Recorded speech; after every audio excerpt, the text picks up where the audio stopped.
శ్రమలో ఉన్నప్పుడు నీవు దేవుని నమ్ముతావా లేక పరిస్థితులకు లొంగిపోతావా?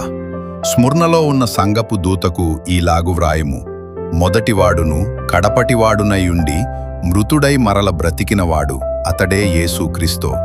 ఆయన చెప్పుచున్నాడు, నీ శ్రమను నీ దరిద్రతను నేనెరుగుదును, అయినను నీవు ధనవంతుడవే.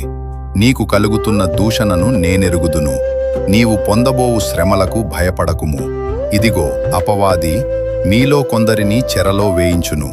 10 దినములు శ్రమ కలుగును, కాని దేవుని పిలుపు మరణము వరకు నమ్మకముగా ఉండుము.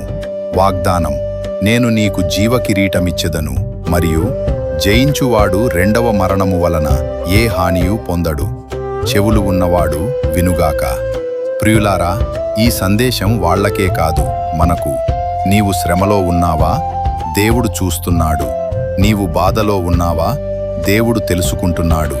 లోకానికి నీవు బలహీనంగా కనిపించినా దేవుని దృష్టిలో నీవు ధనవంతుడివే. భయపడొద్దు. పరిస్థితులు కఠినంగా ఉన్నా నమ్మకంగా ఉండు.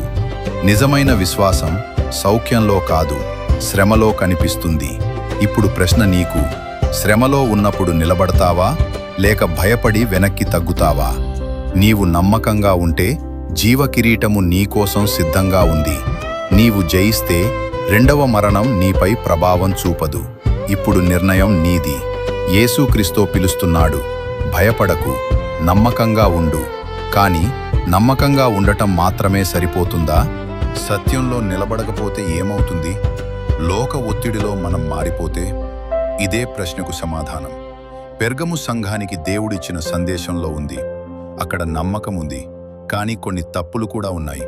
ఆ తప్పులు ఏమిటి? మనము ఎలా జాగ్రత్త పడాలి? ఇవన్నీ నెక్స్ట్ పార్ట్లో చూద్దాం. చెవులు ఉన్నవాడు ఆత్మ చెప్పుచున్నదిని వినుగాక.